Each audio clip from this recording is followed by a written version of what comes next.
What if we could stop a student from failing before it happens? Every click, every habit, every action tells a story. Introducing EduPulse, an AI-powered student performance prediction platform. It combines academic history with real-time behavior data to uncover patterns that most systems miss. Isn't just analytics, this is predictive intelligence for education. With high accuracy model, it predicts outcome with clarity and confidence. Now, without wasting any time, let's see how this system works in real time. Hello guys, welcome to my YouTube channel. In this video, I will be demonstrating my next project, which is a student performance predictor. Now, without wasting any time, let's directly run this project and see the project in action. So for that, let's open command prompt in this folder. So I will simply click on the address bar, type cmd, and command prompt will get open in this folder. Now the first step is to activate virtual environment. So I will simply type venv/scripts/activate. This is the command to activate the virtual environment. And as you can see, the virtual environment has activated. To see this application in the action, the command is python app/app.py, because the main application file is inside this app folder. And after that, I will simply hit enter. And as you can see, the app has become activated and we can see the app at this URL. So I will simply control click on this URL. So as you can see, this is my EduPulse application, an AI powered student performance prediction system. Before directly jumping into the academic predictor or platform indicator, I would like to give you a basic idea of this project. EduPulse is designed to shift education from reactive to proactive decision making. Instead of analyzing results after exams, it predicts student outcomes before they happen. What makes this system powerful is its dual predictor approach. One model focuses on academic background while other analyzes real-time behavior patterns. The goal here is not just prediction but enabling early intervention so educators can take action at right time. This was the basic idea about this application. Now let's directly jump into the academic predictor. So I will simply click on this academic predictor button, and this is the academic profile predictor, and which simply says that fill the student academic background details, and based on that the machine learning model will predict if the student will pass or fail. So first is to select model. For this prediction I trained 6 model and chose only best 3, and the best 3 are CatBoost model, multilayer perceptron and support vector machine. So let's choose the recommended model, which is CatBoost model, because the accuracy of CatBoost model is high. Now let's come into this group 1 part, which is a student background. So first is age, and as you can see, here is the basic idea provided below every input. Student current age typically between 15 to 22, because this is the average age of student. So let's make it to 20. The next is mother's education level. I have added this feature thinking that if the mother of the student is educated, then the student will have a plus point and he will outperform better. And the mother education has following option, which is none, primary up to 4th grade, middle grade, secondary and higher education. For now, let's simply keep secondary. And wants higher education. So this question is related to student desire, whether the student is interested in studying higher education or no. And let's keep yes for now, and the other option is no. And the next part is a student behavior, where we will try to identify the student behavior pattern based on the inputs that student will provide. So first is weekly study time. This simply tries to tell us how much time the student spends to study on weekly basis, and the drop downs are less than 2 to 5 or more than 10 hours. So for now, let's make 5 to 10 hours per week. And the next option is past class failure, which simply means that count of students failed in previous classes. For now I will keep it 0. And total school absence, which means in a year how many times the student was absent in the school. This will help model to identify the behavior pattern of the student, means is the student really interested to attend school or not. Moving ahead, the next is free time after school. So for now let's keep it to 3. Going out with friends, and this is the student behavior pattern, that how much time is spent with friends. And the options are 1, which is very rarely, and 5 is very frequently. You can keep between this. So I will simply keep it to 2, which means sometimes. And the next is weekend alcohol consumption, and it's from very low to very high, and this is the major risk factor for lower grades. So the person with lower grades might have high alcohol consumption rate. So for now let's keep it to 1. And current health status, which means 1 is very poor and 5 is very good. So now let's keep the health as 5. And here is the group 3, which includes the previous grades of the student. First, previous grades G1, grades from first assessment period score, which means we have semester exams, so you can add those grades ranging from 1 to 20. And second period grade is simply like second unit test. So let's make it to 15. And these were the major three groups that user should provide input, and based on that the system will show the output. So let's simply click on this generate prediction button, and as you can see, the pass probability of the student that we just entered information is 99.2%, and the model uses cat boost model. The dataset is UCI, and the risk level is low because the student is already active in studies. He spends more time on weekly studies, and due to which pass probability is 99.2% and the risk is low. Now let's try exactly opposite for weak student. So I will simply click on this try another student, and let's change the model. Let's make it to MLP, which is multi-layer perceptron, and let's keep age to, let's say, 20. Mother's education, let's keep it to null, and the student is not interested in doing any higher education. Weekly study time, let's keep it to less than 2. Past class failures, let's make it to 3. Total absent in school, here the range is from 0 to 93 because the highest absence in the school was of 93 days of that particular student. So the range is adjusted accordingly. So let's keep it to 50. Free time after school, it's, let's say, 1, very little. Going out with friends, let's make it high, let's say 5. Weekend alcohol consumption, let's make it to 4. And health status, let's say 2, which means very poor. And in this previous grades, let's make marks to 2, and let's make it to 3. So as you can see, I have added all the details in every group. Now let's simply execute this generate prediction button, and as you can see, the confidence is 0%, which means the student with all such habit will fail 100% because he is not at all studying, have high alcohol consumption, and so on. So this was about the academic predictor. Now let's go to platform predictor, where we will try to analyze the student behavior. So I will simply click on this platform predictor button, and this is the platform engagement predictor. And here also I have added 3 models. First is the cat boost model, the second is XGBoost model, and the third is random forest model. So let's keep random forest for this time, and let's understand the details that system is asking to you.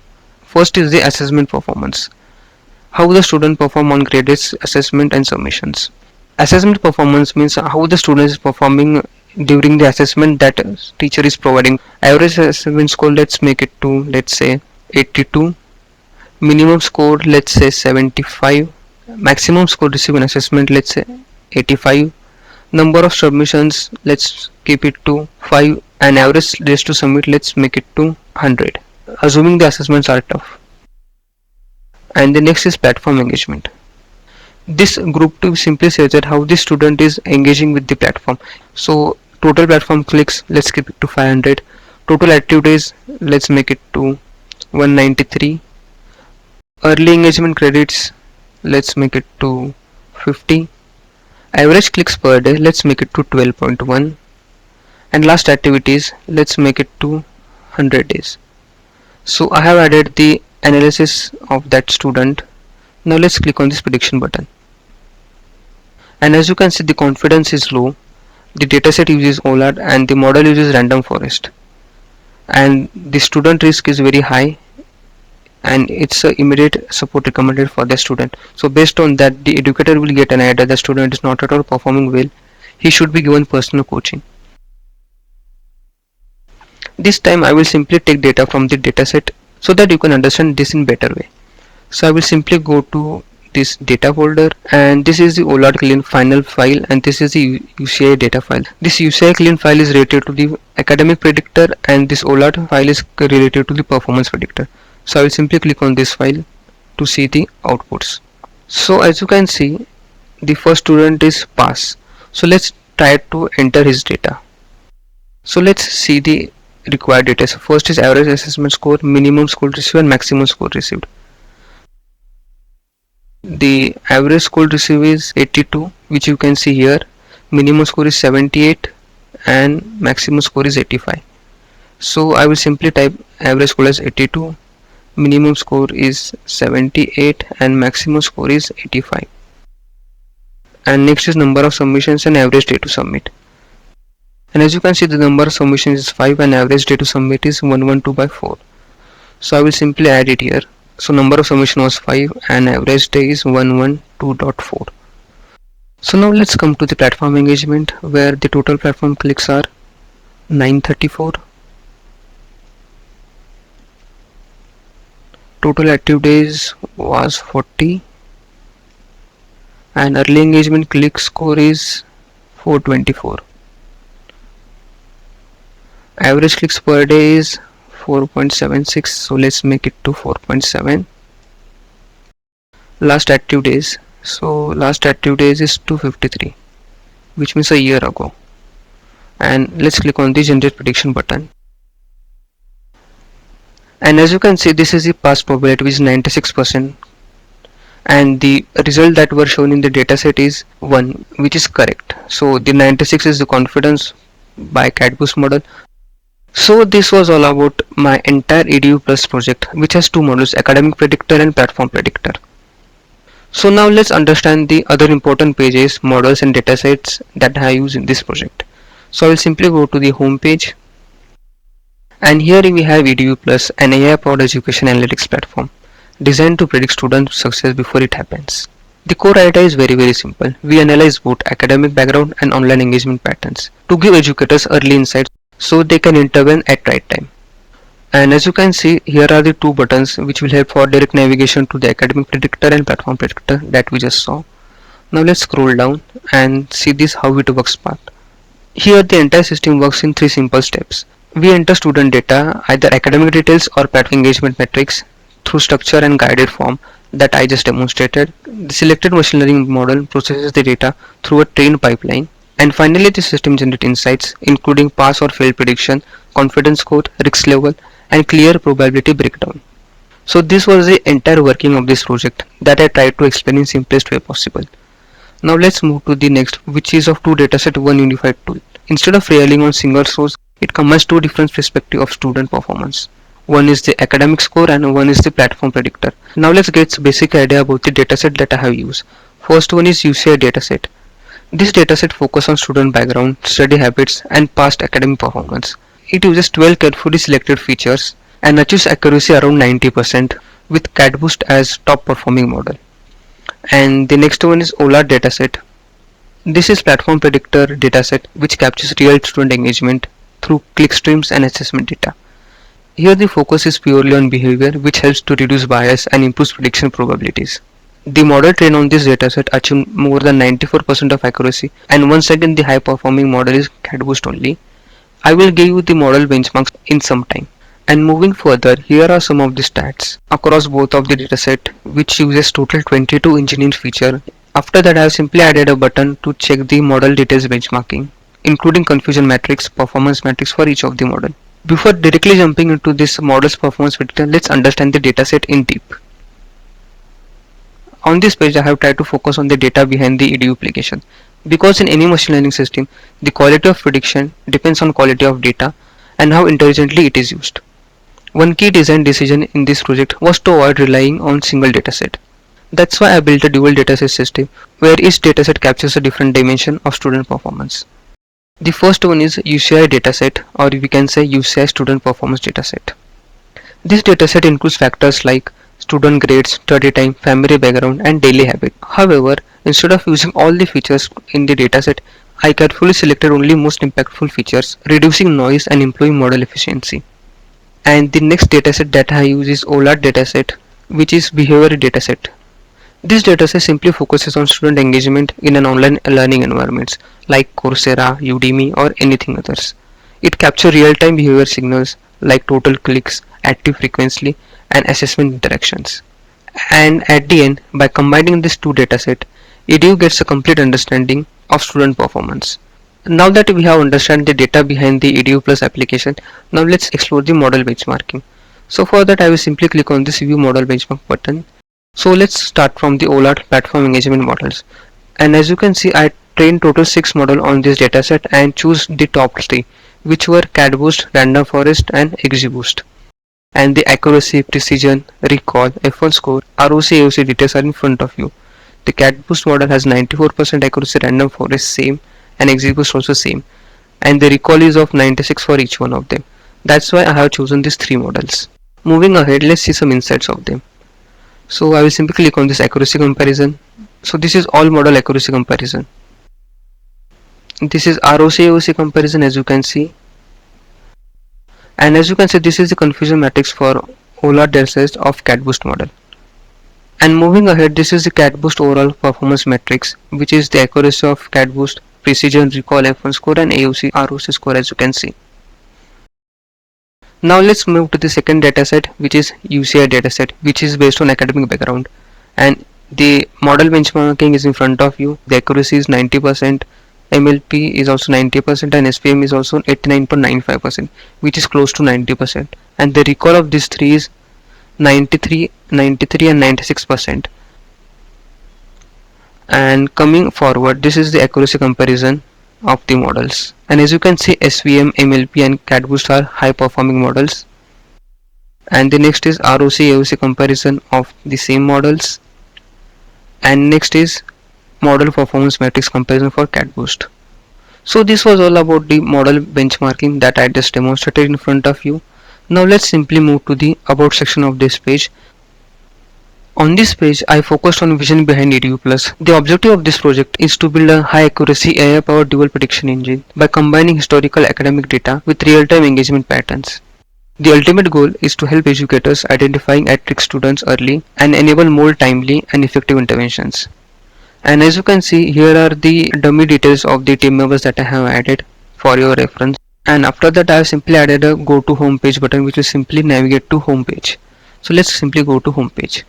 So this was explanation of my entire project, where I walk you through the dataset understanding, model benchmarking and about section of this project. Now let's simply understand the folder structure of the project. So as you can see, this is the entire folder structure of the project, and the main application lives in this app folder, and this is the fast like structure where I have added the static folder, templates folder, utils folder and the main application file, which is app.py. The static folder contains the CSS files, JavaScript files and the images that are demonstrated on the user interface, as you can see. After that, these are the CSS files, which is style.css, and JavaScript files, which is main.js. Moving ahead, in the app folder, these are the templates, and these are all the HTML files that I just demonstrated you during the presentation: the about file, base file, dataset file, index, model and so on. The next is utils.file, where the main backbone or the main brain of project lies, which is model loader, and it simply takes the user input, processes it and provides the output to the user interface. And the next is app.py file, which is the starting point of this project.